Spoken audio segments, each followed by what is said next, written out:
तो दोस्तों आज हमारी इंग्लिश स्पीकिंग कोर्स की सेकंड क्लास है और आज की इस क्लास में क्या खास है, बस इतना खास है कि जिस तरह से लास्ट क्लास को देखने के बाद आपके मुंह पर इंग्लिश के सेंटेंसेस आने शुरू हो गए थे, उसी तरह आज की इस क्लास के बाद वही सेंटेंसेस अब बड़े बड़े हो जाएंगे। आप आसानी से बड़े बड़े इंग्लिश के सेंटेंसेस बोलना शुरू कर देंगे। So what are you waiting for?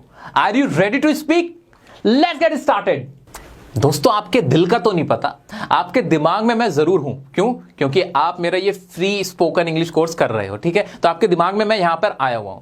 अभी तक मैं बात करने वाला हूं कि हमने क्या क्या किया है, मैंने आपको क्या क्या बताया है, ठीक है? अगर आपको कुछ भी नहीं आता तो ये खाली दिमाग था आपका, तो उसमें सबसे पहले तो मैं आ गया आपको सिखाने के लिए, ठीक है? उसके अलावा क्या किया मैंने आपको सब्जेक्ट के बारे में बताया, कैसे आपको सब्जेक्ट रखना है। कुछ इंग्लिश नहीं आती, बस सब्जेक्ट का पता होना चाहिए, सब्जेक्ट क्या होता है, कैसे रखना, ये मैंने आपको सिखाया। उसके बाद मैंने आपको टेंसेस की वीडियो देखने को कहा, तो वहां से आपने टेंसेस सीख लिए होंगे। टेंसेस की वीडियो तो अभी भी हमने उसका सेलिब्रेशन भी किया है, आपने देखा ही है, ठीक है? तो टेंसेस की वीडियो के बाद मैंने आपसे क्या कहा, मैंने आपको वॉइस की वीडियो देखने को भी कहा, तो आपने वॉइस भी सीख ली होगी। ये सब आपके दिमाग में अभी तक आ गया होगा। उसके अलावा मैंने आपसे प्रैक्टिस करवाई थी। कौन सी प्रैक्टिस? वही वाली के आई को मुंह पे लेके आना है। भाई आई मतलब क्या होता है, क्या होता है, क्या होता है, क्या होता है? कमेंट करके बताओ क्या होता है आई का मतलब।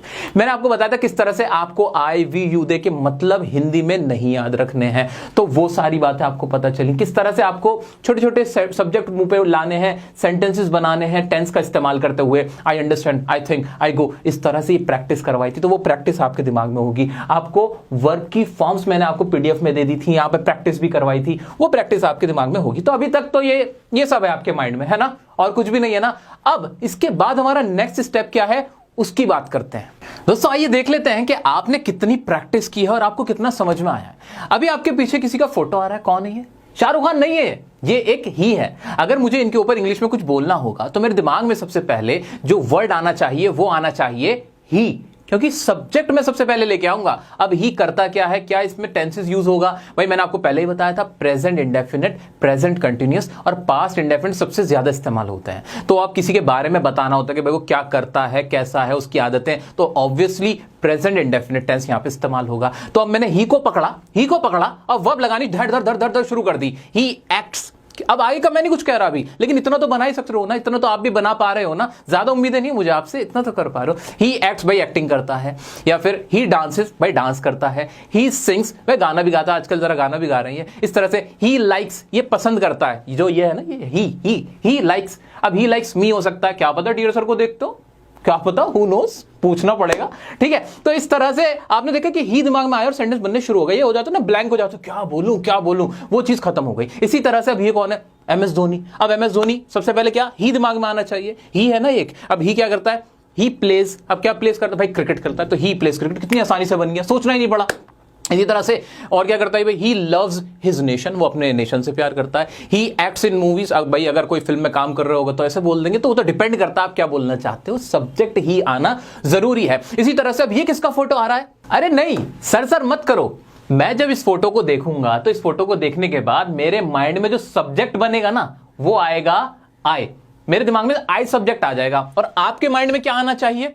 आपके माइंड में यू सब्जेक्ट आना चाहिए। जब आप आमने सामने बैठकर किसी से बात करते हो तो सामने वाले को हम यू कहते हैं, बात खत्म है ना। इसकी हिंदी बनाने की तो हमें कोई जरूरत पड़ी नहीं। अब यू, अब आपको इसके बारे में बात करनी है जो आपके सामने है व्यक्ति, तो यू को क्या बोलोगे? भाई यू क्या करता है, यू क्या करता है? यू टीच करता है, यू टीच इंग्लिश।